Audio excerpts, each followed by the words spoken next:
إن الحمد لله نحمده ونستعينه ونستغفره ونعوذ بالله من شرور أنفسنا ومن سيئات أعمالنا من يهده الله فلا مضل له ومن يضلل فلا هادي له وأشهد أن لا إله إلا الله وحده لا شريك له وأشهد أن محمدا عبده ورسوله أما بعد فإن أحسن الكلام كلام الله وخير الهدى هدى محمد صلى الله عليه وسلم وإن شر الأمور محدثاتها وكل محدثة بدعة وكل بدعة ضلالة وكل ضلالة في النار. So in this lecture, inshallah ta'ala, what I'm going to try to do is to present to you the origins of the ideas, the principles, the beliefs, the methodologies of the groups that we have present today, starting with the Muslim Brotherhood, Al-Ikhwan, and then there's a series of other groups that followed on after them, Hizb ut-Tahrir, they're all offshoots of this group, right through the Jama'at of Jihad in Egypt, then the Al-Qaeda, then the various Khilafah groups in Iraq, culminating in Daesh and ISIS. And what you see from the start of these ideas with Hassan al-Banna, 1930, 1940, over a period of 70 years to 2013, 2014, whatever took place in that time period is not something new. This is not something new. And for people who are people of the Sunnah, people who study the Aqeedah of Ahlul Sunnati wal Jama'ah, of the Salaf, who read their books, who study their books, and who give attention to this subject matter, then this whole thing is not something new to them. It is not something that is confusing to them. It is not something that bewilders them, because they are upon insight. They are upon insight with respect to it. They understand it and they know exactly what is taking place and what is the guidance of Allah, what is the guidance of His Messenger ﷺ, with respect to this issue of extremism, of terrorism, and everything which is connected to that. So, if you take, there are 6 sources. If you take the Quran and the tafsir, the Quran and its tafsir. If you take the traditions, the hadith of the Messenger of Allah sallallahu, if you take the books of biography, of seerah, and you look at biographical accounts of certain individuals in history, if you look at the books of tarikh, which are history books, like the book of At-Tabari, Tariq At-Tabari, Al-Bidayah wal-Nihaya of Ibn Kathir, and many other works, that's four sources. Likewise, if you look at the books of Aqeedah, actual books of Aqeedah, written, such as Usul al-Sunnah, Imam Ahmad, Sharh al-Sunnah, Asl al-Sunnah, Al-Ibana, these are books that we are familiar with.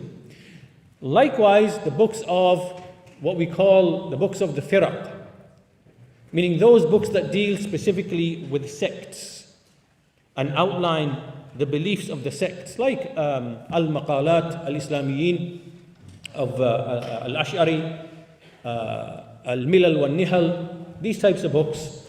If you take all of that material together and you look at the appearance and the emergence of the Khawarij, you will see within that a model. There is a model. There's an actual model of how these people emerged, why they emerged, on what basis they emerged, how they then developed, how they isolated, how their ideas developed, how they became a military force, how they then began to outline their own fiqh, their own jurisprudence to do with issues of, war and peace, jihad, and so on and so forth. When you put all of that information together, you can see a clear, vivid picture. And so what my aim is to do in this lecture is to try to give you the bare bones, the structure of this whole thing, which you can find in these source works, in all of these different types of source materials. And so what I have here, I have, for example, I have 70 pages of translation of materials from these types of works. I can't get through all of this. I'm going to have to just summarize the essence of what we find in these materials.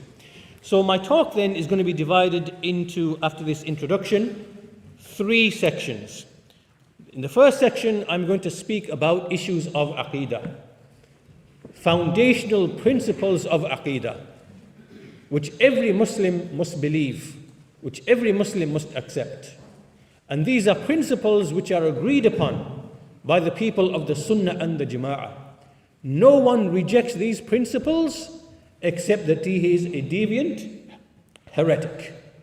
He is a deviant.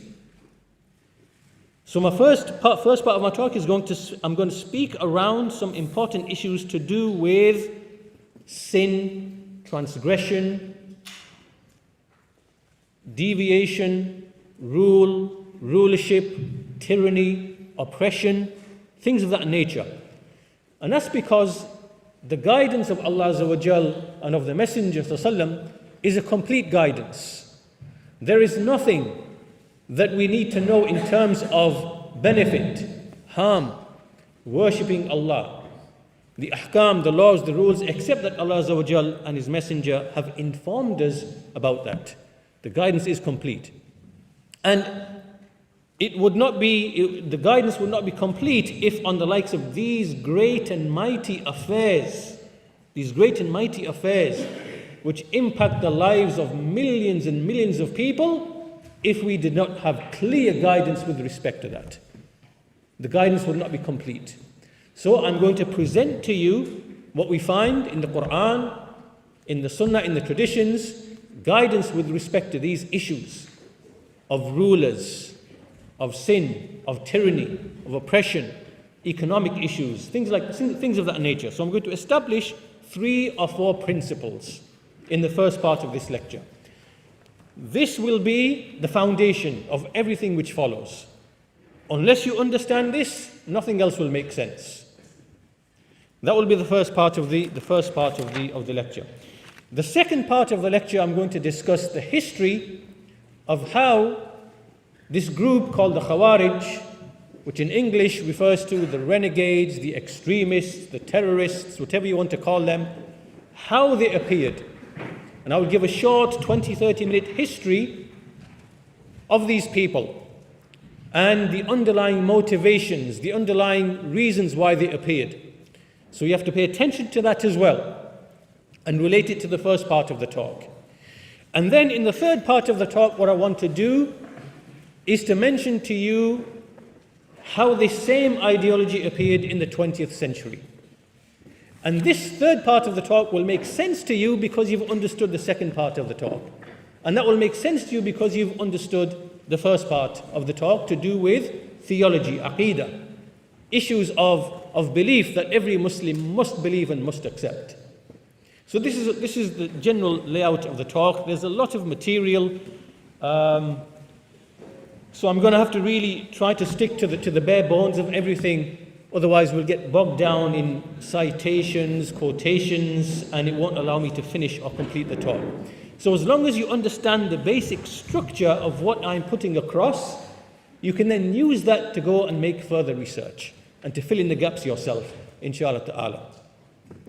So let's begin. We begin first of all with the important issues of aqidah, the important issues of theology, and we start with a verse in the Quran. And in this verse in the Quran, Allah Azza wa Jal, He says, "Ala lahul khalqu wal amr."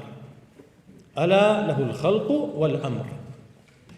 This verse, the scholars of the Muslims, they use this verse, the verse translates to mean, verily to Allah belongs the creation and the command. The creation and the command.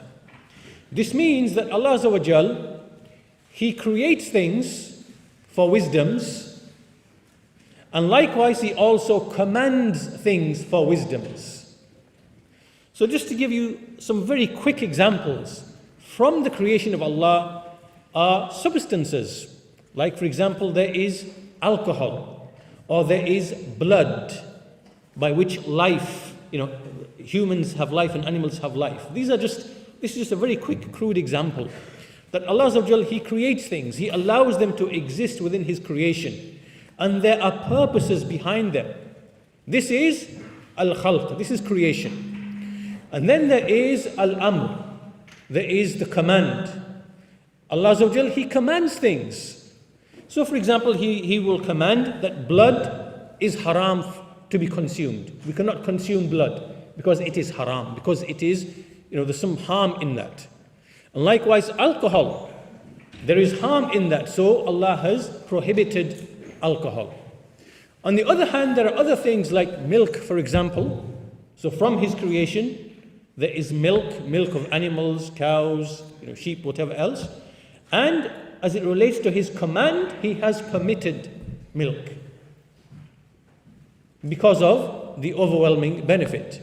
So Allah, lahul khalq and lahul amr, wal amr. To Allah belongs the creation, and to Him belongs the command. Right. Once we understand this, we should understand that there are certain things that Allah Azza wa Jal has decreed from His creation, because He is the creator. He allows them to happen. He brings those situations into existence for wisdoms that He knows. And then in relation to those things, He also commands. He will command us with those things which are of benefit to us. Now this is a huge topic. This topic is to do with, Allah's creation, studying the creation, the ways and the means, causes and effects, and, studying them. And, the scholars speak about this. But what I'm moving towards, what I'm leading towards, is that from the affairs that Allah has decreed, and from the things which He has told us, is the nature of rule and rulership in Islam amongst this nation. The nature of rule and rulership. So when we look in the Sunnah, we see that the Messenger sallallahu alaihi wasallam has clearly informed us of how the rule will be at the beginning and how that rule will transform over time. And that this is something that Allah Azza wa Jal, He is the one who creates and allows this situation. So as you know, the rule in Islam is of 4 or 5 stages. And this is based upon the hadith, the well-known hadith of of Hudhayfa, that there will be nubuwwah, there will be prophethood amongst you for as long as Allah wills. Then He will raise that prophethood. And then there will be a leadership upon the methodology of the prophethood, a khilafah, upon the minhaj of the nubuwwah. Now this is referring to the rightly guided khulafa, to Abu Bakr, Umar, Uthman, Ali radiallahu anhum. So there will be a period, and we see that in other hadith it mentions that period will be 30 years. That this period will be 30 years. خلافة النبوة 30 سنة ثم يؤتي الله الملك من يشاء. That the khilafah will be for 30 years, then Allah will give the mulk, meaning the dominion or the leadership or the kingship in other narrations, to whomever He wills. So we have the prophethood, then we have the khulafa, Rashideen, Mahdiyin, which is 30 years. Then He said, then after that there will be mulkan adan. There will be a type of kingship which is biting, a biting type of kingship. And then after that there will be a mulk which is jabari, mulkan jabariyan. And this is the tyrannical kingship, the tyrannical kingship. And so these 4 or 5 stages, we have been informed by way of the Messenger of Allah sallallahu alaihi wasallam that this is the nature of rule in Islam. This is the nature of rule in Islam. And this is something that Allah has decreed to happen within the ummah. So this is from the khalq. Ala lahul khalqu wal amr. This is something Allah has decreed that it will happen. That there will be rulership of the Messenger of Allah sallallahu alaihi wasallam, which is the perfect rulership. Then there will be the khulafa who are rightly guided. They are rightly guided. Rashideen al-Mahdiyin. Then there will be kingship, in which there will be some issues. And then there will be good. There will be some issues, but there is overall it is good. And then there will be tyrannical kingship after that. So you have to keep in your mind these 4 stages. You have to understand all of this. Keep this in your mind. Now, once this is clear to us, this is now the khalq of Allah. This is something Allah has decreed that will take place within this nation. And then we also have an explanation in the book of Allah as to why this is. Meaning, why is it that the leadership and the rulership changes from prophethood, which is the perfect ideal, into the Khulafa al-Rashideen, which follows on from the way of prophethood. Then we have kingship, in which there is something. Then we have a tyrannical kingship. There are reasons behind all of this. Just like in Allah's creation, Allah creates things by causes and effects. So for example, the rain. How does the rain come about? There are causes and effects behind this. Allah Azza wa Jal, He creates the clouds, then drives them over land. There are ways and means for everything. How do plants come about? There is the soil, there is the air, there is the water, there is oxygen, there is carbon dioxide, whatever else. And so in Allah's creation, Allah brings things by ways and means, causes and effects. This is exactly the same with respect to humans and their states and their conditions that they are in, whether it is riches or poverty, whether it is justice or tyranny. These states and conditions, as it relates to humans, it is just the same as it is with Allah's creation, the causes and effects within Allah's creation. And just like we can study and investigate Allah's creation to find out these causes and effects, how this thing is tied to that and how that is tied to that, and through this we study things, we are able to facilitate life, develop technology, we are able to understand and see all of that by investigation. When it comes to human actions, it is something that only Allah can inform us of.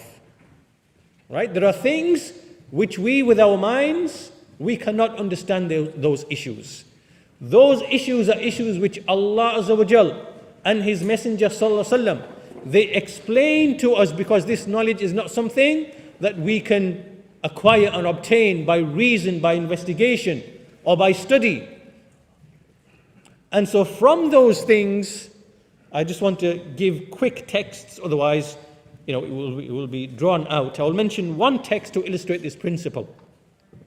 So in this text, this is a hadith of Abdullah ibn Umar radiallahu anhu, reported by Ibn Majah and others. And he mentions that the Messenger of Allah, he addressed the Muhajirun, and he said, "O gathering of the Muhajirun, seek refuge in Allah, that 5 things should reach you." That 5 things should reach you. And he went on to mention what those 5 things were. He said, "Never ever do the people engage in open lewdness, open obscenity, except that Allah sends upon them diseases which their forefathers never witnessed or experienced." Right? So here, this is a connection between cause and effect. If you become promiscuous and you commit open lewdness, then what happens is diseases will appear that were never there before. And we see this happening in practice and in experience. Then he went on to say in the second part of what he said, that never ever do the people cheat in the weights and measures. Never do the people cheat in the weights and measures, except that they will be inflicted with years of hardship. years of hardship. إِلَّا أُخِذُوا بِالسِّنِينَ وَشِدَّةِ الْمَؤُونَةِ وَجَوْرِ السُّلْطَانِ عَلَيْهِمْ. Except that they will be inflicted with years of hardship and scarcity of provisions will be few and little, and the tyranny of the ruler upon them. The tyranny of the ruler upon them. Okay, so this now is guidance from the Messenger of Allah sallallahu alaihi wasallam, the one who does not speak from his desire. It is but revelation which is revealed to him. This knowledge here is not something anyone can acquire by way of study and intellect. It is knowledge which only Allah Azza wa Jal can bring. Why? Because He knows His creation. What are we told in this statement? We are told that the reason for economic hardship, the reason for lack of provision, the reason for the tyranny of the ruler is when individuals like me and you, when we cheat each other in the weights and measures, right? So you dilute the milk, for example, the shopkeeper who dilutes the milk, the person who throws in soil and with the potatoes. So someone buys 5 kilos of potatoes, he gives him 4 kilos and sticks in one of soil and whatever else. This is now cheating in the weights and measures. When the subjects, when they cheat in the weights and measures, then this will eventually manifest itself in the tyranny of the ruler upon the subjects. This is a rule in Allah's creation. It is a rule. It is a rule just like if you took your hand and put it in the fire. It is from Allah's creation, a rule in His creation of cause and effect, that your hand will burn. Similarly, it is a rule in Allah's creation as it relates to human actions that if you cheat in the weights and measures, then Allah will make the rulers to become tyrannical over you. This is a rule in Allah's creation. And this rule is something that you see that the scholars of Islam, this is elaborated in the Quran, it is elaborated in the Sunnah, in this hadith which I mentioned. It is elaborated in the statements of the Sahaba. It is elaborated in the books of Aqeedah. And there are many, many examples, many, many narrations that we can give. From them is the statement of Al-Hasan al-Basri, which you might be familiar with. Al-Hasan al-Basri, when a group of people came to him and said, there was a tyrannical ruler by the name of Al-Hajjaj, and they wanted to rebel against him. And he said to them, verily Al-Hajjaj is the punishment of Allah. He is a punishment of Allah upon you. So do not repel the punishment of Allah with your own hands, but you must submit and show humility. And likewise, he also said, Al-Hasan al-Basri, know, may Allah pardon you, that the tyranny of the kings is a retribution, it is a niqmah from the retributions of Allah the Most High. Likewise, Ibn Abil Izz al-Hanafi, rahimahullah, in his commentary upon At-Tahawiyah, he mentions as well that he says, فَإِنَّ اللَّهَ تَعَالَى مَا سَلَّطَهُمْ عَلَيْنَا إِلَّا لِفَسَادِ أَعْمَالِنَا وَالْجَزَاءُ مِنْ جِنْسِ الْعَمَلِ وَالْجَزَاءُ مِنْ جِنْسِ الْعَمَلِ. That Allah did not impose these rulers upon us except due to the corruption in our own actions. And the reward of a deed is of its like. The reward for a deed is of its like. Even more clear than that is the statement of Ibn al-Qayyim rahimahullah ta'ala. And he has many statements in this regard, and this one is a beautiful statement. It is an explanation of that hadith which I just mentioned, in essence. He says, and pay attention to his words, for indeed Allah the Sublime, this is in Miftah Dar al-Sa'ada, in the second volume, page 177. This is a beautiful statement. If you understand this statement, then you have truly grasped the issue of Al-Qada wal-Qadar and Allah's actions, Af'alullah, and the hikmah, the wisdom in Allah's actions. You will have grasped this science. This itself is a science. To relate what is happening around you to Allah's Qada and Qadar and to His actions and the wisdom in those actions. In fact, as Ibn Taymiyyah says, it is the loftiest of the sciences. So he says, Ibn al-Qayyim, for indeed Allah, the Sublime, with His wisdom, His hikmah, and His adl, His justice, He makes the consequences of the actions of the servants to appear to them in the forms which are appropriate to them. Meaning that whatever actions you are doing, those actions they will start to appear around you. They will start to appear around you in the society. Whatever actions you are doing, they will become physical and real, and you will tangibly see their effects in the society around you. So he says, so sometimes it is in the form of a drought or barrenness of land, right? So when you see a drought in a country or a nation, that is actually the manifestation of actions that the people have been committing or doing. Other times it is by way of an enemy. So other times Allah Azza wa Jal will make these actions of the people to become manifest in an enemy who comes to them and who harms them. At other times it is by way of tyrannical rulers. So Allah puts tyrannical rulers over the people on account of their deeds, whatever deeds they are committing, sins, transgressions, ungratefulness to Allah. Other times it is by way of general diseases which afflict a population.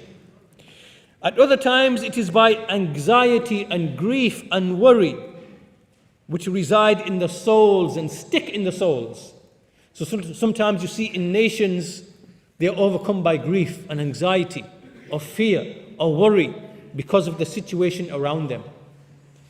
At other times, it is by preventing the blessings from the sky and the earth from them. So this goes back to the hadith. Lack of rain, lack of provision, the economy slows down, no jobs, things like that. Other times, it is by unleashing the shayateen upon them to incite them, to lead them to the causes that will bring them harm.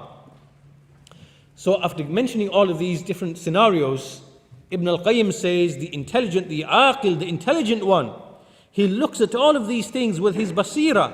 He looks around in the world and this is what he sees and he observes. And he sees that all of these are instances of Allah's justice and wisdom taking place. So can you understand this now, where we are going in this discussion? Where are we going in this discussion? Where we are going in this discussion is that if you want to understand why is it that Allah Azza wa Jal has decreed that there will be the prophethood, then the rightly guided khulafa, then some kingship, and then some tyrannical kingship. And if you want to understand the issue of the rulers, then you have to understand these laws in Allah's creation. These are laws in Allah's creation. This now separates between the person who truly understands the creation of Allah and between the ignoramus, the confused ignoramus who is clueless about the creation of Allah. Right? This is a distinction between the two groups. The one who understands this about the human actions is just like the one who understands about things that we study. For example, like when we know that, for example, if you have a bad diet, disease will arise. Right? This is something that we all know. We understand this, right? The one who doesn't understand this is an ignoramus. In a similar way, the same thing applies to these affairs which we know by way of revelation. If you are someone who knows that when you look in all of the Muslim countries and you see tyranny, you see famine, you see economic hardship, you see the people are fearful of leaving their homes for fear of harm to life or limb, and you can explain, you understand why that is, you can relate it back to what Allah has mentioned in His book and in the Sunnah of these laws and rules, and you understand that, then you are a person who is knowledgeable. Whereas if you are someone who says, It is because the tyrannical rulers. It is because of the hoarding of wealth. It is because of the economic sanctions. If you speak with this type of speech, you are an ignoramus. You are an ignoramus of Allah's creation and His command. Just in the same way as you are an ignoramus if you claim that disease arises a disease arises because of something that's not even connected to it, something which isn't even a cause of it. For example, you might say looking at the sky for too long is a cause of heart disease. There's no connection. That doesn't cause this, right? So to misunderstand Allah's creation and command as it relates to human actions is just the same as misunderstanding Allah's creation and command as it comes to things that we are able to study and investigate, right? This will show to you the difference between a person of the Sunnah and a misguided, ignorant Khariji. Those people that we are going to discuss in all their various flavors and forms and manifestations. This will show you the difference between the two. So, is that clear to you? Is that any doubt about this? Do you understand Allah's creation and command? Is there any confusion about this? Right, the alim is the one, when he looks at a nation, let's take Egypt for example, he looks at a nation, he sees the people hate their rulers. He sees that the rulers are tyrannical upon their people. He sees that the people don't have any jobs. The economy is in decline. He sees that there is fear on the streets. You're scared to leave your home because you might be robbed or mugged or killed. This is now fear. This is khawf in the land. So, and the alim, he looks at this situation and what does he start thinking in his mind? In light of what we see in the Quran and the Sunnah, he's thinking, well, what sins are the people committing? Are they being grateful to Allah? What deeds, what injustice are they committing amongst themselves? Are they honest in their dealings? Are they cheating? Are they stealing? Are they robbing people? What are they doing? Let's see, how can we rectify this nation? This is how the alim, this is how he looks.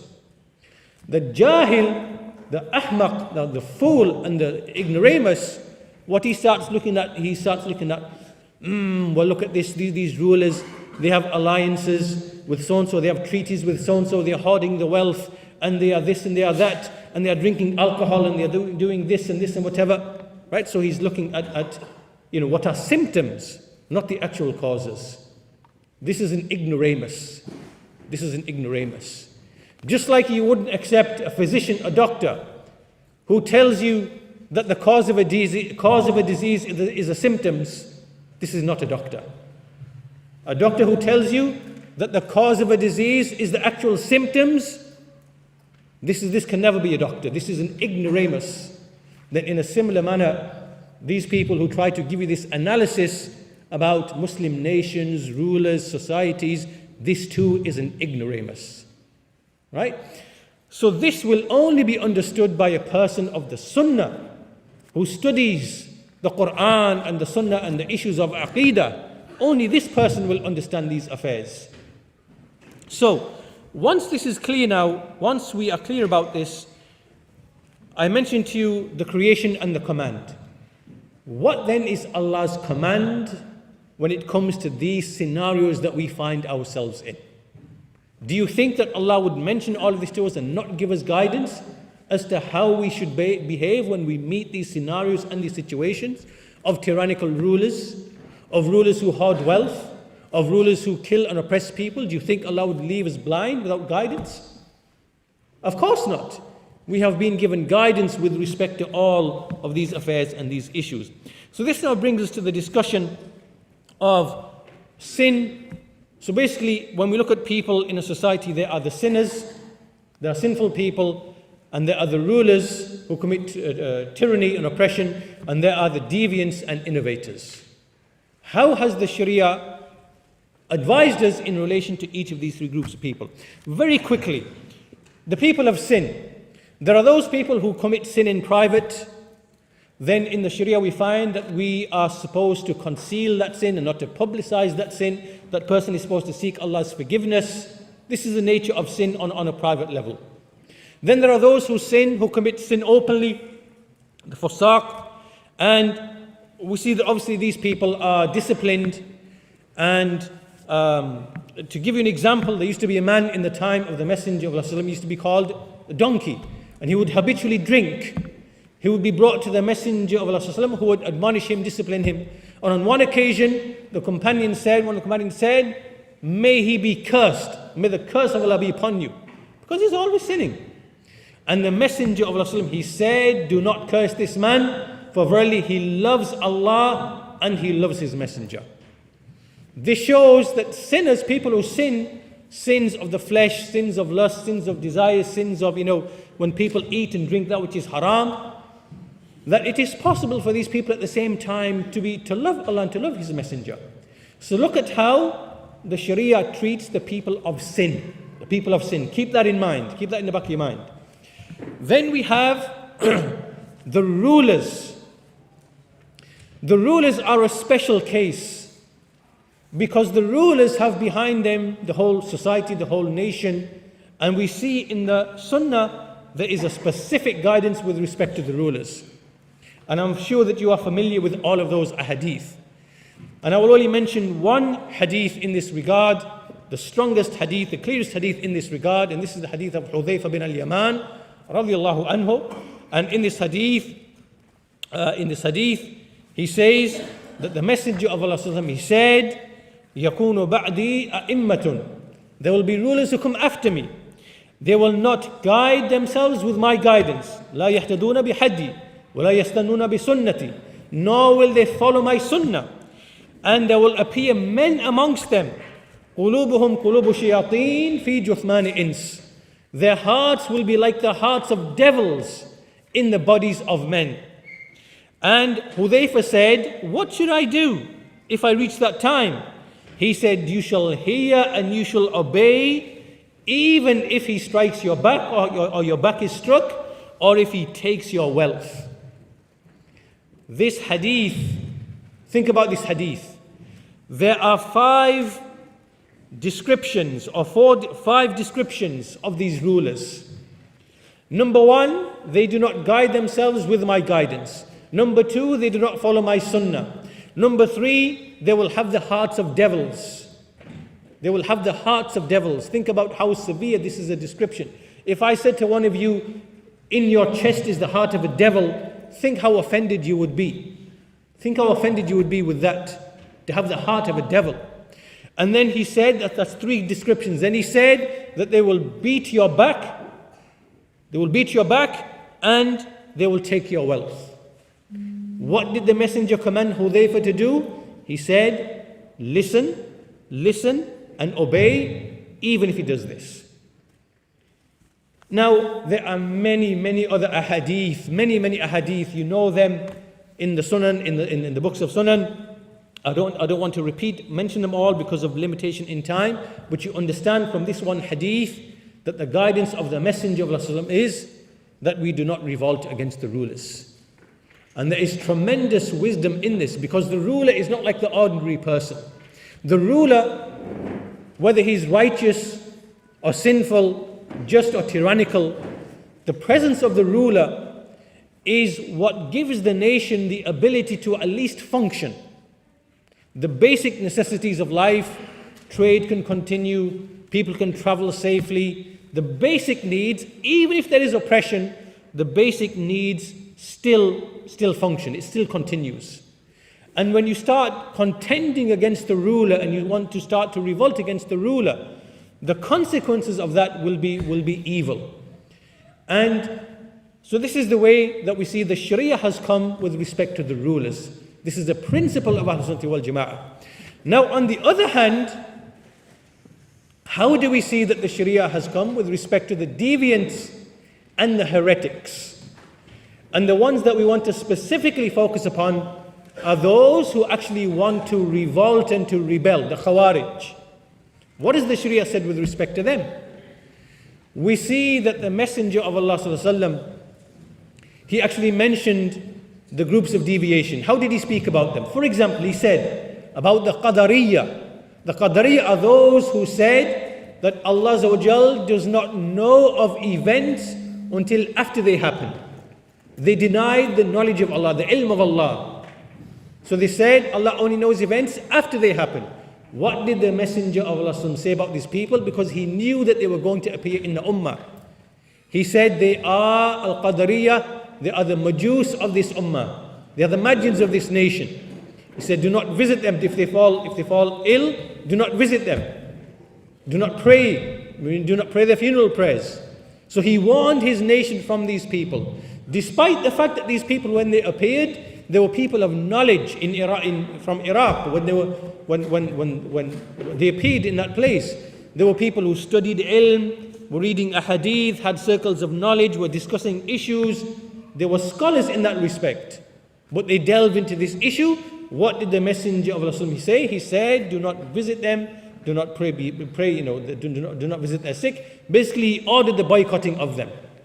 Likewise, he said about the Khawarij, those who rebel and revolt against the rulers, he said that they are the most evil, sharrul khalqi wal khaliqa, the most evil of creation. He said, if you come across them, kill them, for in killing them there is a reward for the one who kills them on the Day of Judgment. He said that they are young in age, meaning the teeth are fresh, and they are foolish-minded.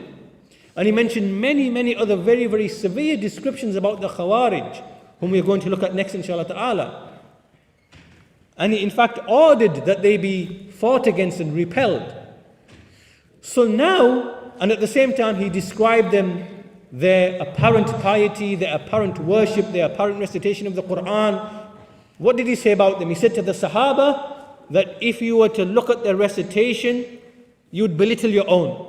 If you were to look at their prayer, you would belittle your own. If you were to look at their fasting, you would belittle your own. Can you see something now? Can you see now how the Sharia of Islam has come with something completely opposite to what the intellect of a man would think? Because the Sharia of Islam has come with obedience to the ruler who has the heart of a devil, who beats you, imprisons you, takes your wealth, does not follow the guidance, does not follow the sunnah. You would think that for all of these reasons you would want to revolt and rebel against him and remove his tyranny. But the Sharia has come with the opposite of that. And you would think that those who are the most pious, they are reciting the Quran, praying at night time, fasting, they are crying when they recite the Quran, and you see marks on their foreheads, and they speak with the most beautiful of speech. You would think that what they are saying is correct, and that what they are saying is just.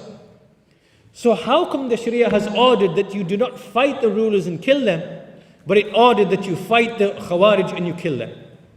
How can this be? And this is why you see that the scholars of Islam, they actually mention and allude to this. From them is Shaykh al-Islam Ibn Taymiyyah, and he says, for example, and likewise, just one of his statements, he says that وَبِذَلِكَ مَدَتْ سُنَّةِ رَسُولِ اللَّهِ صَلَّى اللَّهُ عَلَيْهِ وسلم حيث أمر بقتال الخوارج عن السنة وأمر بالصبر على جور الأئمة وظلمهم والصلاة خلفهم مع ذنوبهم. He said, look, for this reason, you see that in the Sunnah, the Messenger of Allah, he ordered that you fight against the Khawarij, but he commanded that you have patience upon the tyranny of the rulers and to pray behind them and alongside their sins.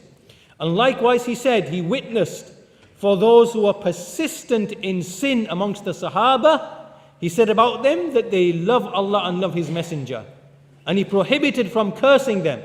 However, he said about Dhul Khuwaysara, the father of the Khawarij, and his companions, despite the fact that they pray and fast and had piety, apparent piety, he said that they leave Islam, pass through Islam like the spear passes through the game.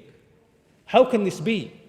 How can it be that these people with such apparent piety, in the Sharia we see that they are described with the most evil of descriptions and ordered that they be fought against? How can this be? How can it be that the rulers who commit the tyrannical deeds, they confiscate your wealth, they beat you, they kill people, they hoard the wealth for themselves. How can it be the Sharia has actually ordered that you have patience? How can this be? So where we are leading to with all of this is that there is a difference between the way of thinking of a person of the Sunnah, a person who follows the way of the Salaf, a person who understands what the Quran came with, a person who understands what the Sunnah has explained, a person who understands the laws of Allah in His creation, how He thinks, what He's looking at. There's a difference between that and between the people of Jahl, of ignorance, and the evil and the deviants who follow the ways of the Khawarij. So this really leads me to the end of this section, and I want to finish this section by reading to you how the Salaf were with respect to any person who opposed these foundations. Any person who opposed these foundations. And I want to give example of just one individual by the name of Al-Hasan bin Salih bin Hay. Al-Hasan bin Salih bin Hay. This individual was in the time of the likes of Sufyan al-Thawri in the 2nd century, and he was a person of knowledge. He was a person of ilm, a person of knowledge. He was treated to be from the A'immatul Islam, from the leaders of knowledge. In fact, his knowledge was such that it could be compared to some of the leading scholars of the time. However, he became involved in a bid'ah. He entered into something of bid'ah. What was that bid'ah? What was his crime? Does anybody know? What was the crime that this man committed which led to the Salaf behaving with him in the most severe and stern of ways? What was his crime that he committed? What was the view that he held? Does anybody know? Does anybody want to answer? Huh? What? Yes. No. But see, this is where you have to pay attention to the details now, because the brother said revolting against the rulers. Not even that. What he held, as the Salaf said about them, Yusuf bin Asbad, كان الحسن bin Hay يرى السيف. Al-Hasan used to hold the view of the sword. What does this mean? It means simply that he held it permissible to revolt against the rulers. Not that he himself actually did so. Right? He merely holds it permissible to revolt against the rulers. And for this view, just for holding this view, remember that as Al-Dhahabi says, كان يرى الحسن الخروج على أمراء زمانه لظلمهم وجورهم ولكن ما قاتل أبدا. That he used to hold the view of revolting against the rulers of his time because of their tyranny and oppression. But he himself never ever fought at all. What does this mean? This means that this man is a leader, he's a theoretician. He's a man who provides the ideology. He promotes the ideology. He says to the people, yes, revolting is permissible. He himself does not do so. Right? For this reason, the Salaf, they castigated him and they reviled him and they cast doubt upon his intentions. And for that reason, you see that on one occasion, Sufyan al-Thawri entered into a mosque and he saw Al-Hasan bin Salih bin Hay praying with khushu, with apparent piety and humility. And Sufyan, he took hold of his shoes and he left and he said, A'udhu billahi min khushu'in nifaq. He said, I seek refuge in Allah from such humility which is hypocritical, which is hypocrisy.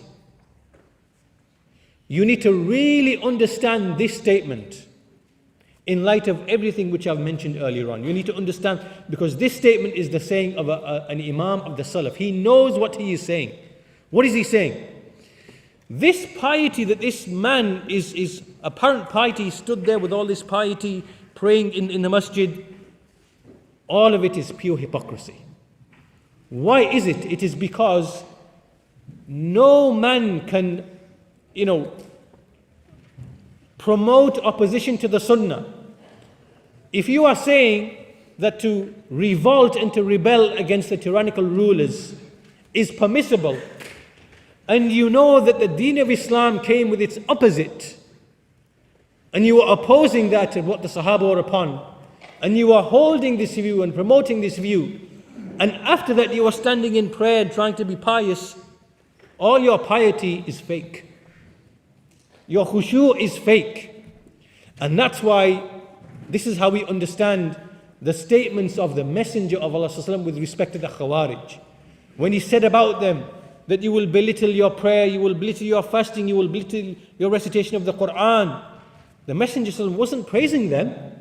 He was saying about them that their ignorance and their exaggeration, their ghulu, that they will be engaged in all of these actions, but they will not go beyond their throats. So these extremists, these terrorists, the Khawarij, when you see from them praying, fasting, recitation of the Quran, crying, marks on their foreheads, all of this worship that you see from them, all of this does not pass beyond their throats. It is not something which is touching their hearts. Because as Shaykh Ibn Uthaymeen said, that if you were to look into the hearts of the Khawarij, you will find them black. They are dark and black because nothing of faith actually goes and penetrates into it. Right? So do you understand the statement of Sufyan al-Thawri regarding this Khariji? What was his crime? He merely said that it is permissible to revolt. He himself did not revolt. So this now is the understanding of a person who understands his religion. A person who opposes this has not understood the Deen of Islam. There is some severe deficiency in his understanding of the Deen of Islam from its very foundations, because it shows that this person does not understand Al-Qada wal-Qadar, Allah's wisdom in his actions, what he commands, what he prohibits. This person has basically missed the plot, to use a phrase. This person has completely lost the plot. He doesn't know reality. This is the nature of people who basically are upon this ideology and this way of thinking. So, once all of that is clear, this actually is the first part of my talk, which has gone on for quite a long period.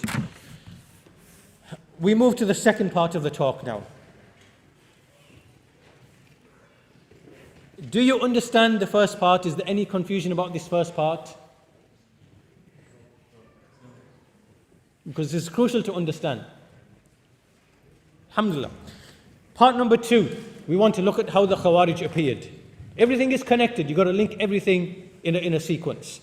So now we're going to look at these Khawarij, which are the roots of the extremists, Al-Qaeda, ISIS. How did they appear? And this is something you really have to pay attention to the details in this. And I have to really summarize everything because I can't start reading all the quotations, it will take too long. So basically, in the time of the Messenger of Allah ﷺ, in the 8th year of Hijrah, he was distributing some charities, some gold. And from his wisdom, he gave to specific tribes. Because of a wisdom, he wanted to soften their hearts, bring them closer to Islam, make them firm upon the Islam. So he was given charities to these four tribes.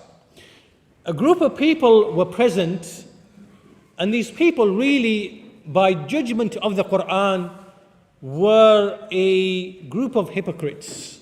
They were hypocrites. And they were unhappy that the Messenger of Allah did not give them any wealth.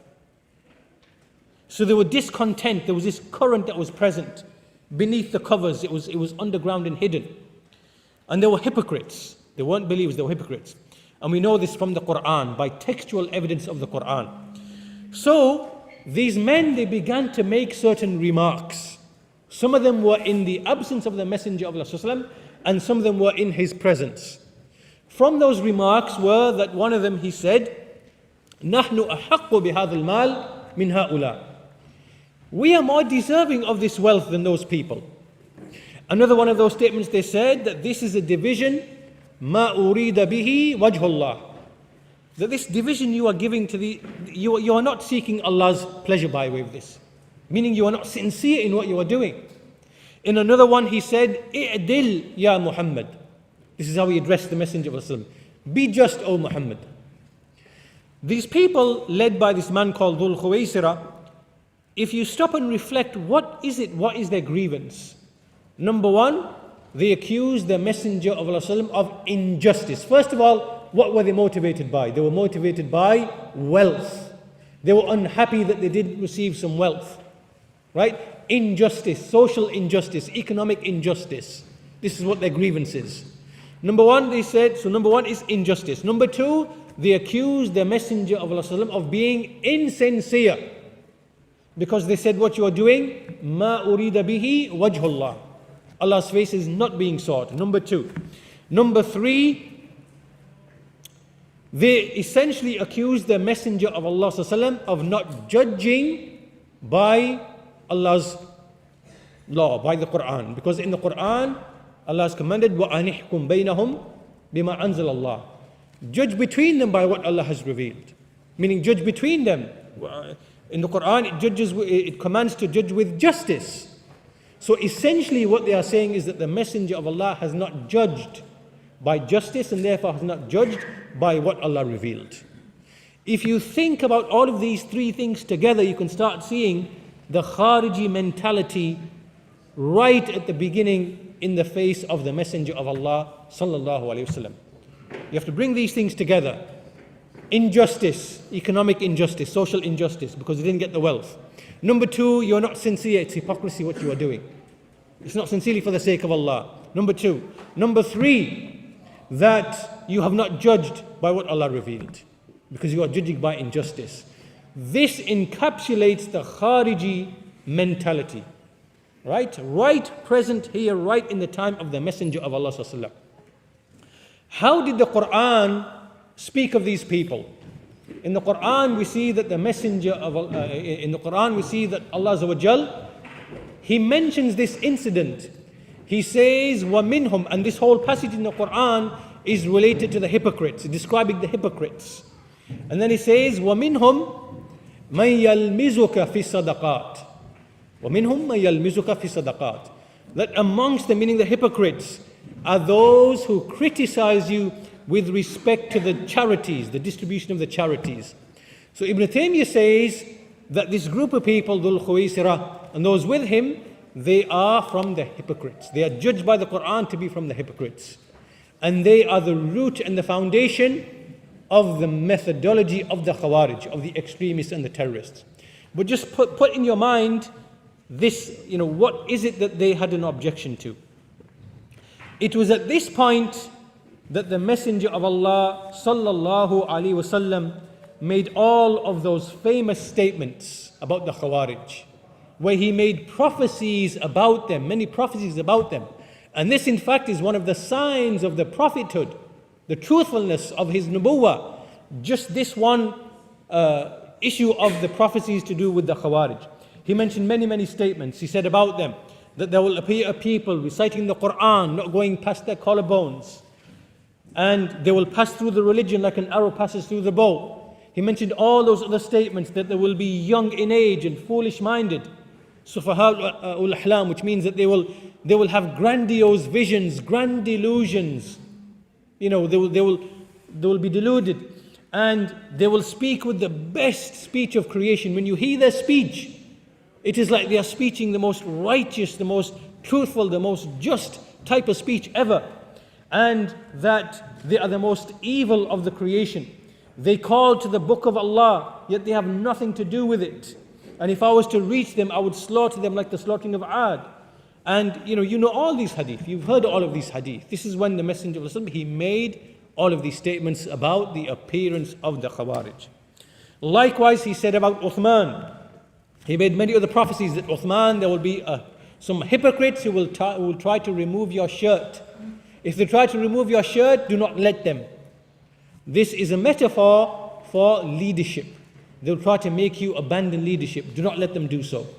Likewise, he said that a group will appear and split from the main body of the Muslims at a time when the Muslims will be divided into two. Meaning that this is the time when the Khawarij, when these people will appear. So the point being, to keep it concise, that these ahadith, they mention the appearance of the Khawarij in specific times, in specific circumstances. Because the Messenger of Islam, he knew that this current is present in his ummah. This current, this underground current is present, Dhul Khuwaysira, that from the offspring of this man, from the people connected to this man, that this group will appear. So, we move now 25 years later in the time of Uthman radiallahu anhu, and we see that in the time of Uthman, there are people going around in the Muslim lands spreading some doubts about Uthman. From them is this man, Abdullah bin Saba. And you find in the narrations in the books of Tariq that he went to Syria and he began to complain to some of the companions, Abu Dhar, Ubadah bin As-Samit. He's saying, look at Muawiyah. Why is he hoarding all this wealth? Why is he keeping the wealth to himself? Does the wealth belong to him? Does he think the wealth is his? The wealth belongs to Allah. The wealth belongs to everybody. Right? Can you see that same mentality as what Dhul Khuwaysira had in his time? This is the same mentality. This Abdullah bin Saba was a munafiq, hypocrite, who portrayed Islam, but he was a hypocrite. So now he's going around and he's saying the same thing, raising the same issues as what those hypocrites did in the time of the Messenger of Allah. So he went to Abu Dhar al-Ghifari. Abu Dhar did not listen to him. Then he went to Ubadah bin As-Samit. He did not listen to him. Then he went around the different places and locations, spreading this poison against Uthman radiallahu anhu, raising issues that why is he hoarding all of the wealth? Why is he putting his relatives in power? Why is he doing this? Why is he doing that? Stirring things against Uthman radiallahu anhu. These grievances are exactly the same. Economy, politics, rulership, injustice, tyranny. Now, all of these accusations they made against Uthman, they were baseless. And one of the scholars called Ibn al-Arabi, he wrote a book, Al-Awasim min al-Qawasim. In this book, he systematically destroys all of the arguments and the objections that those people made against Uthman radiallahu anhu. He demolished all of those arguments and said that they were baseless and had no foundation. But the point being, these people, they came and they eventually gathered around the house of Uthman. They came from Kufa, Basra, Egypt. They all gathered and they came. And the story is long, but to put it in a nutshell, they assassinated Uthman radiallahu anhu. They broke into his house, they killed him, an 80-year-old man, and they stabbed him. And after they stabbed him, they went to the Baytul Mal, they looted his house, they looted the Baytul Mal. You can see that these people, it was just wealth that they were after. Bandits, revolutionaries, robbers, thieves, the scum of amongst the dredges of society. Now this group, so now at this stage, if you read the history books, you see what were they saying to Uthman. They were saying, you are not judging by justice. You have not ruled by what Allah revealed. The same Khariji mentality and ideology that you see that appeared in the time of the Messenger of Allah. Now from this, we need to fast forward. This is the first fitna, the fitna of the killing of Uthman. And this group who were behind this, they were hidden amongst the Muslims, right? And what happened is that they engineered basically two civil wars. The first war was the Battle of the Jamal, because then the Sahaba were divided. They said, some Sahaba said, we want justice for Uthman, for those who killed him. Others, like Ali, said, no, wait, that was not the time. So a difference appeared between Ali and those who were the relatives of Uthman. These revolutionaries took advantage of that difference and they engineered a number of civil wars. From those wars was the Battle of the Jamal. We haven't got time to go through that. And then eventually the Battle of Siffin. The Battle of Siffin. This battle was between Ali and Muawiyah, and Siffin is very close to Raqqa in Syria, where Syria is right now. It's very close to where that is. So basically, a battle took place between Ali and Muawiyah upon this difference to do with Uthman and vengeance for Uthman. The same group of people were present. And what happened is, the battle took place and they agreed to have an arbitration, to stop the war and to have an arbitration. So what happened is, Ali agreed to an arbitration, Muawiyah agreed to an arbitration, and they said that in such and such months, in so many months, one from your side, one from our side, we'll meet at a certain place and we will decide on this issue. Now this group of people who were present, they're the same group of people from the time of the Messenger of Allah, right, Dhul Khuwaisira, his associates, those hypocrites who assassinated Uthman, then they lurked around in the army of Ali. These are the same people present now who are present in this time. When this arbitration was agreed to, this group of people, they began to say, Ali, you have become a mushrik because you have given judgment to men. You have allowed men to judge in which only Allah should judge. And therefore you have become a mushrik because you have judged by other than what Allah has revealed. Now look at the argument here. The argument here is that they are making takfir of Ali radiallahu anhu. Why? Because they accuse him of being a mushrik. Because the hukm, the judgment, he gave it to men.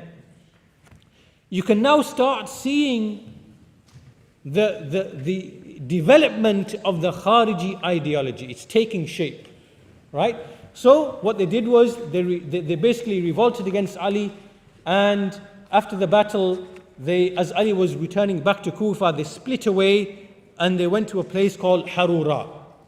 And there was about 6,000 of them, and all of them began to chant this thing about judgment belongs only to Allah. Inil hukmu illa lillah.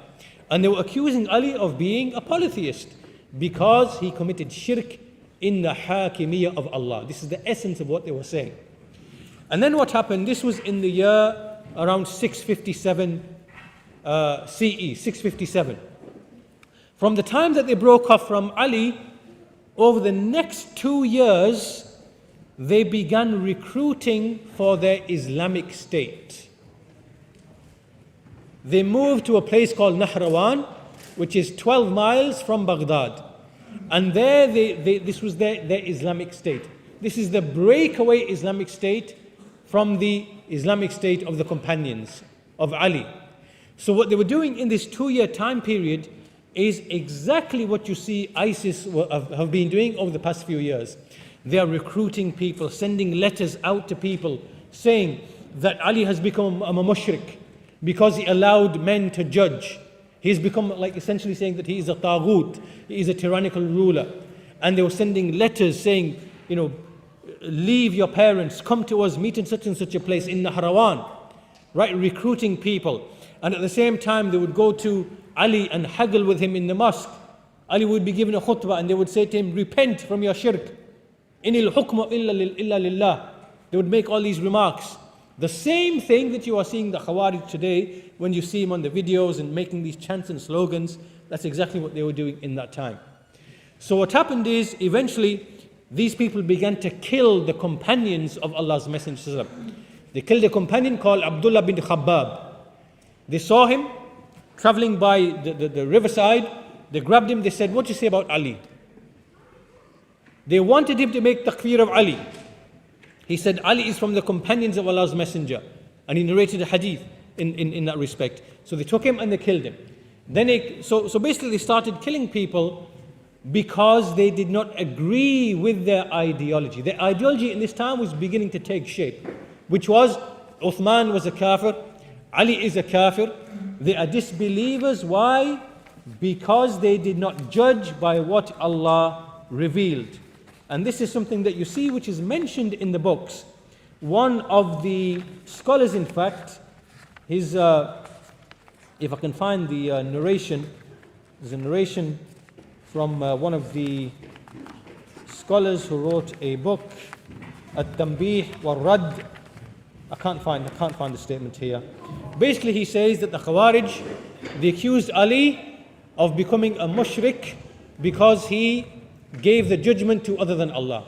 And they accused Uthman of being a kafir because he did not judge by what Allah revealed. Keep this in your mind. Not judging by what Allah revealed, tarkul hukm. Uthman is a kafir. Giving judgment to other than Allah, you are a mushrik. Right? Al-Kufr and Shirk, they accused Uthman and Ali of these two things respectively upon the issue of ruling by what Allah revealed. So what they were doing is The next stage was, let's start testing and examining people. Do you agree with me? Is Ali a kafir? Is Uthman a kafir? Right? Whoever agreed with them, they would bring him with them. Whoever didn't agree with him, they would slaughter him. And this is how they slaughtered Abdullah bin Khabbab, the companion of the Messenger of Allah Sallallahu Alaihi Wasallam. So now you start seeing this ideology to develop, the issue of al-wala wal-bara. What do we have? We have al-hukm, al-hakimiyya. Now we have al-wala wal-bara, loyalty and disownment around this issue. Then they began to recruit people to join them in the Islamic State in An-Nahrawan, where they gathered together and they began to say to people that, unless you migrate to us, unless you come to us, your iman is not valid. If you remain in a city which is oppressive and tyrannical, if you remain in Kufa, which is ruled by Ali the Kafir, then you are an oppressor. Your iman is in question. You must emigrate to us. So you can now start seeing how this Khariji ideology is taking place and taking shape. So eventually all of these Khawarij, to cut a long story short, they gathered together in An-Nahrawan. Ali radiallahu anhu came to them. He tried to advise them. He established the proof against them. He demolished their arguments, tried to make them come back. He removed their misconceptions about the Quran, the misinterpretation of the Quran, the misinterpretation of the verses, and they did not, some of them they recanted, others were resolved to fight, the leaders. So then the battle took place. 10 of the Muslims were killed, and only 10 of the Khawarij survived. Right? There were thousands of the Khawarij. All of them were killed apart from 10. And only 10 of the Muslims were killed. Right?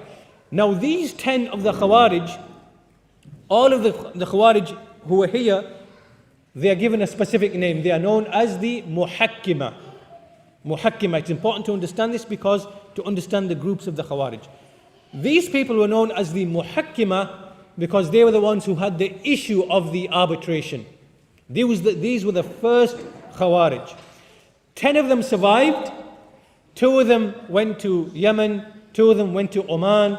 2 of them went in the direction of the Jazeera, the peninsula. 2 of them went, east in that direction. So basically they survived, and then they began to spread that same ideology in those areas. Right? So this now is after the time of Ali radiallahu anhu. Now, these ones who survived, the Muhakkima, the only 10 of them survived. They then began to call to the ideology again. So the Khawarij movements, they continued to appear over the next 2-3 decades. And then they split into 3 groups. 3 groups. The first of those groups were the Azariqa. These were the most extreme, barbaric groups. They would kill and slaughter men, women and children. Right? And they had all of these ideas about al-wala, wal-bara, and things like that. The second group were the Najadat, the Najdites. And this group, they did not make takfir by way of sin. They didn't say that the sinners are disbelievers. They said that only those who persist in sin, they are the disbelievers. So this means that not all the Khawarij make takfir by way of sin. Right? And the third group were the Ibadiyya. The Ibadiyya are the softest of all of these 3 groups.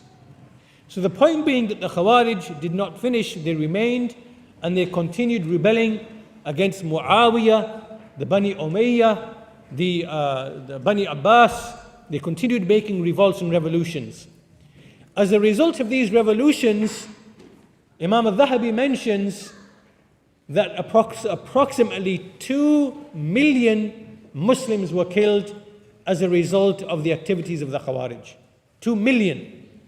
2 million. This is Imam al-Dhahabi saying that as a result of all of these revolutions taking place by the Khawarij, then all these revolutions took place. 2 million Muslims were killed.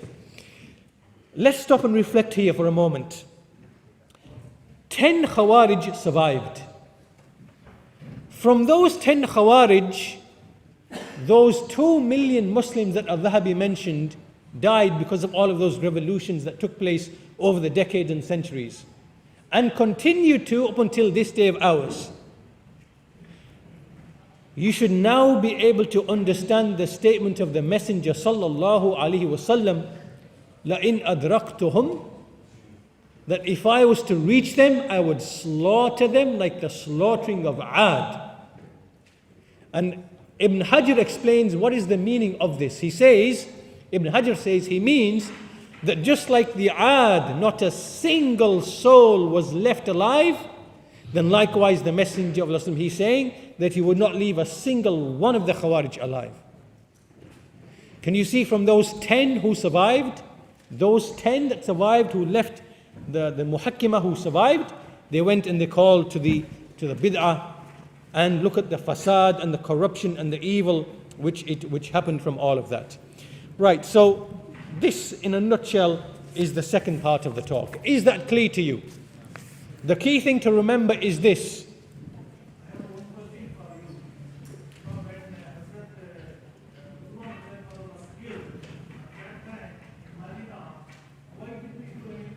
I can't hear you. I can't hear you.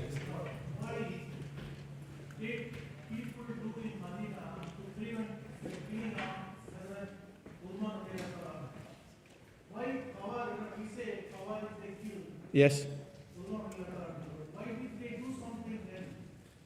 Okay, this is a diversion, so I don't want to get into detail into all of that. But basically, if you go back and you look into the history books, you will see that the companions, they actually intervened. They did actually intervene. There was a battle that took place outside the house of Uthman. But Uthman, he deliberately told the Sahaba, do not get involved. Go back to your houses. I do not want to be the cause of the spilling of the blood of anybody. Because Uthman had already been told by the Messenger of Allah, he knew that he was going to be put to trial and that he would be killed. He knew that already. So when he saw that these people came around his house and they were there for 40 days, he knew what the outcome was going to be. So he said to the Sahaba, please leave, do not get involved. I don't want to be the one who is the cause of the spilling of a single person's blood. Some of the Sahaba actually did, they tried to fight off the bandits. Some of them got wounded, some of the companions, but eventually they broke through and they killed them. But this is obviously a side issue, but that answers your question in brief. So this now is the end of the second part of the talk. The important thing that you need to understand here, what do we need to understand? What are the circumstances that lead to the Khawarij arising? Basically, there are three things you need to remember. Number one, ignorance of the religion. Al-Jahl, ignorance of the religion. These people never had a single Sahabi amongst them. This is number one. Ignorance of the religion, therefore a faulty understanding of the deen. Number two, worldly grievances. They have worldly grievances. Economy, politics, injustice, tyranny. No jobs, no wealth. The ruler's got all the money. The ruler's hoarding all the money. The ruler is sinful. Right? Number two, grievances, worldly grievances. And number three, there has to be some sort of political turmoil. There has to be some civil strife, some calamity, some turmoil. And in those circumstances, the Khawarij are able to gather together and to recruit and to form a military group. Right? These three things together are needed in order for the Khawarij to appear as a physical force. Even if they are present before that. If they don't have a physical force, they are still lurking, they are present. In the time of the Messenger, Dhul Khuwaysira was present, it was lurking, it was present. But because they had no way of revolting, it was not possible in the time of the Messenger of Allah. Then in the time of Uthman, they saw some weakness. So they saw the opportunity to make khuruj, to revolt. Right? Then in the time of Ali, they saw civil strife, turmoil. So they managed to gather together into a military force. All of these things are needed for the Khawarij to appear. So once we understand all of this, now after really squeeze this into 10-15 minutes, unfortunately, because now we are coming to the third part of the talk. And the third part of the talk is, now you see the model of the first Khawarij, you can see the general principles, you will see the identical model taking place in the 20th century with all of these people which came, right? The Muslim Brotherhood and all these people. So very, very quickly, if you want to trace the ideology of Al-Qaeda and ISIS, then you go back to 5 men. 5 men. The first of those men is Jamaluddin al-Afghani, al-Irani, haqiqatan. He claimed to be Afghani, he's actually Irani, he's a Batini, Shi'i, Ismaili, he's a Batini Ismaili. And this Afghani, he wrote a book, and in this book, and wallahi, look at the connections.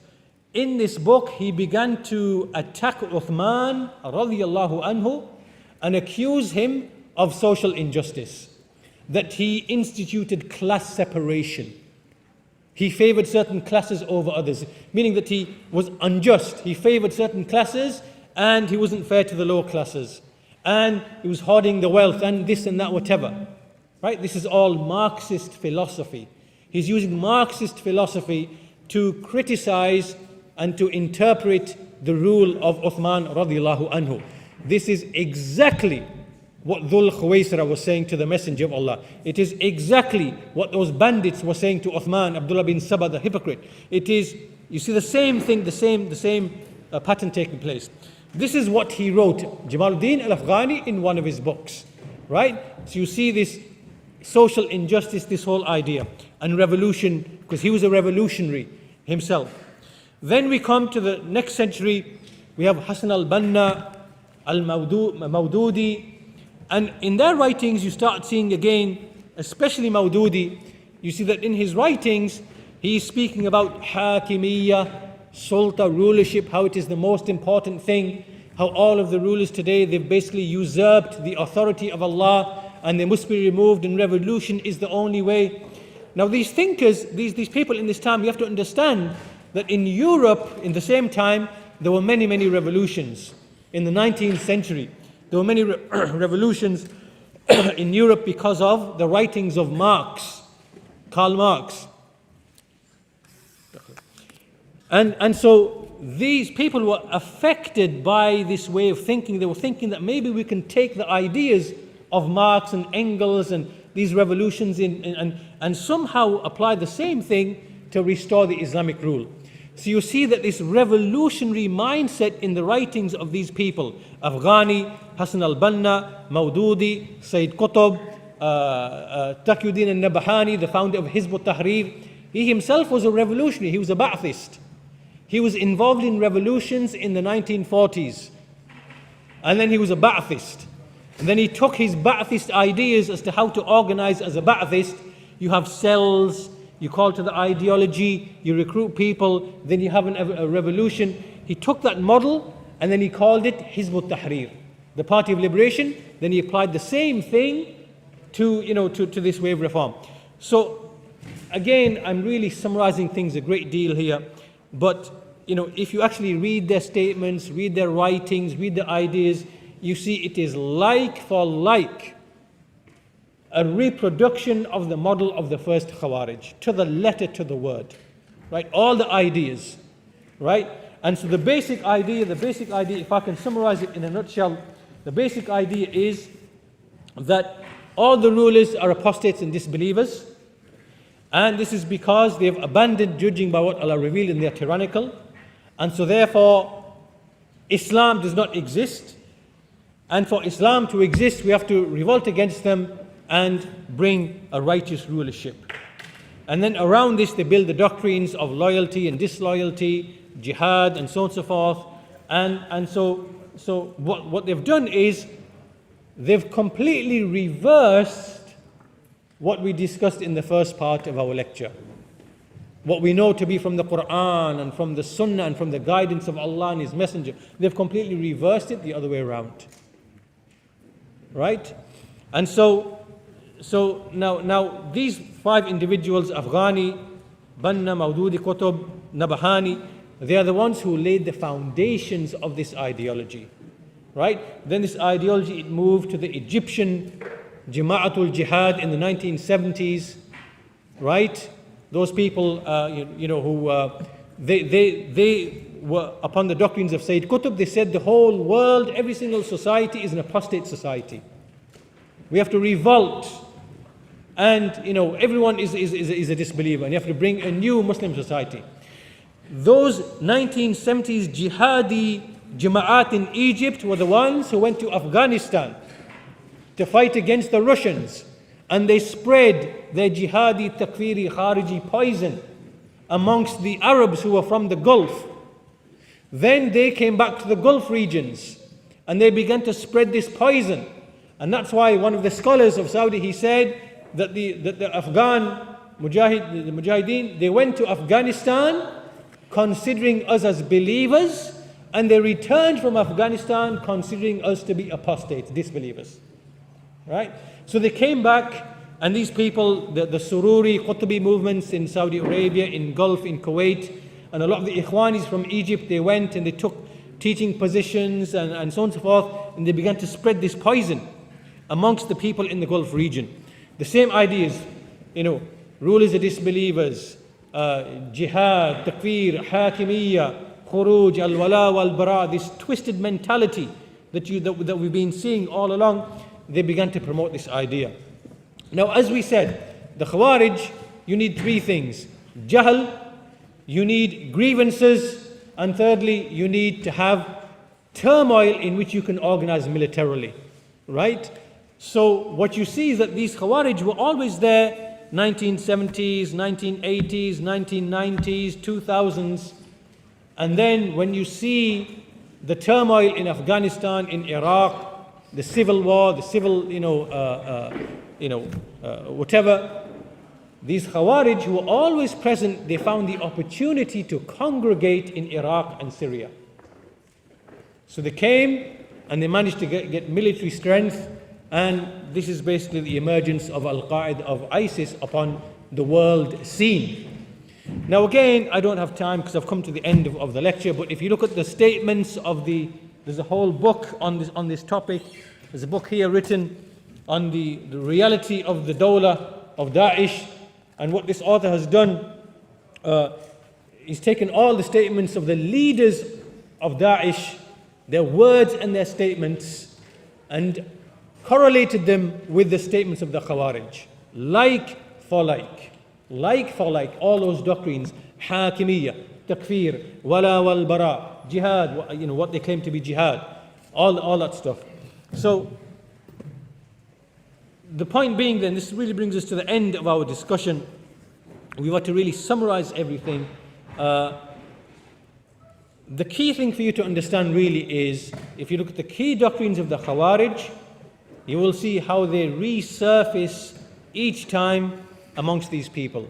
The same basic ideas: grievances about the economy, grievances about politics, grievances about the rulers, right? So this shows, first of all, their jahl about how Allah's creation works.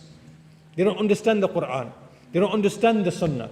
They are juhal, and then they misinterpret the Quran upon these wrong ideas.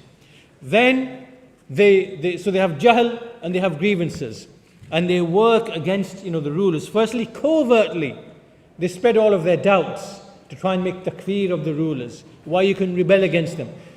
But they will only do so when they find an opportunity to actually congregate and come together militarily, and that's what we saw with the first Khawarij, and that's what we saw with these people in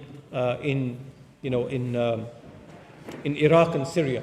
So I have to really conclude. I've left a lot of things out, but as long as you get the general picture and you see what's going on, this is the most important thing. That was the objective of this lecture, inshallah ta'ala. Now, in closing, I just want to say, I want to make two quick points. Those who say that foreign policy causes this terrorism are kadhabun, they are liars. Because the Khawarij existed before this foreign policy. This is not true. This is not an accurate picture.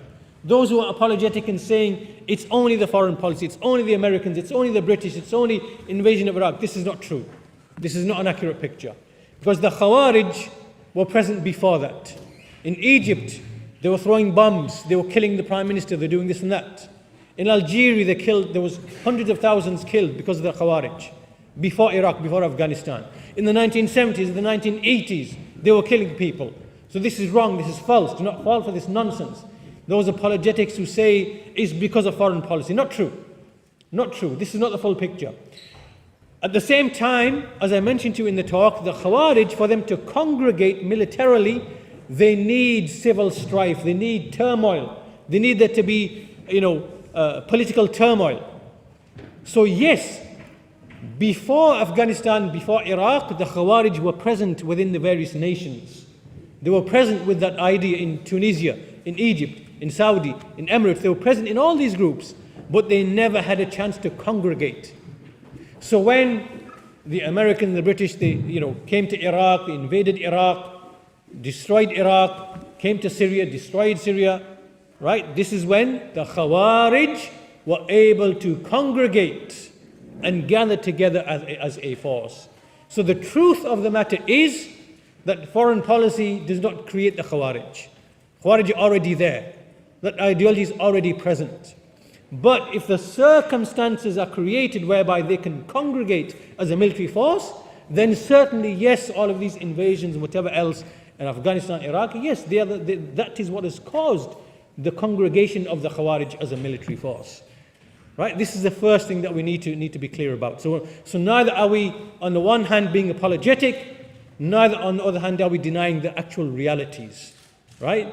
That the Khawarij came about because of this, this injustice in these countries and these nations by invading them and so on and so forth. That's the first thing.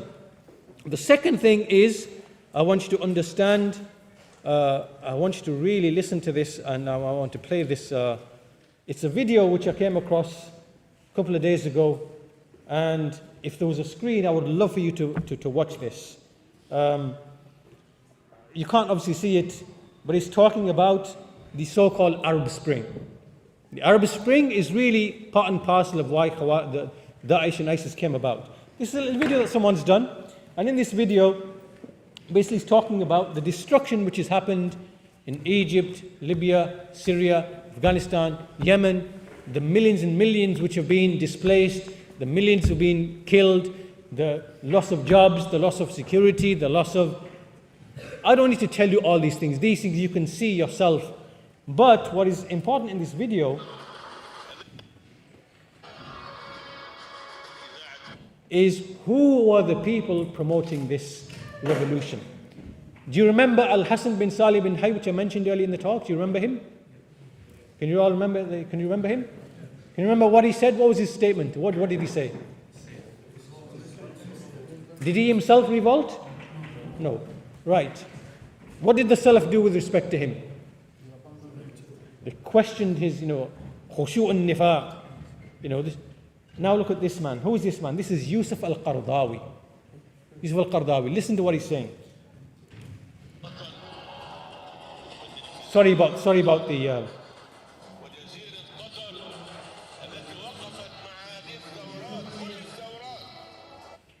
He's saying that I and Al Jazeera and the state of Qatar, we were behind all of these revolutions.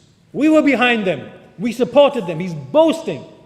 And he mentions in Yemen, in Egypt, in Libya, in here. This is what he's saying.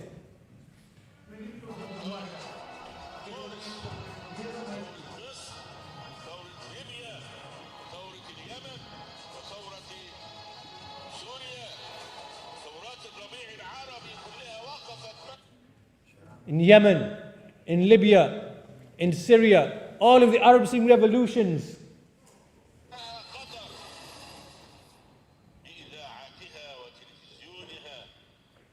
He's boasting that the country he is in, Qatar, its media outlets, its television outlets, he's boasting that we were the ones who were behind it. This man is a khabith, shaitan, zalim, mubtadi', dal, and anyone who does not see that, your heart has been blinded. You have not understood Islam from its very foundations if you cannot see that this man is what I've described him. Just like the Salaf did with Al-Hassan bin Salih bin Hayy, who is 1,000,000 times better than this man, because that man was an alim. He was in the ranks and the levels of the scholars in his time, but his only crime was that he held the view of rebellion. He himself did not rebel. And what did the Salaf say about him? Right? So this, my brothers and sisters, is the calamity of our time, that we are ignorant. We are ignorant of the reality of our religion. We have left the books of the Salaf, the books of Aqidah, and we have been misguided by these politicians who speak with flowery speech, beautified speech, speak politics, economics, and speak as if they are wanting khair for the people, but they are the ones who destroy the affairs of the world and they destroy the affairs of the hereafter. So with that, we'll conclude the talk, and inshallah ta'ala, we ask Allah Azza wa Jal to protect us from the evil of these people, and we should study these books, the books of Aqidah, the books of the sects, the books of history, and to learn about the Khawarij, because the seeds of the Khawarij will not end. They will continue, because they will be with Ad-Dajjal in accordance with the authentic narrations. So it is upon us to give attention to this affair. Walhamdulillahi Rabbil Alameen, wa sallallahu ala nabiyyina Muhammad wa ala alihi wa sahbihi ajma'in.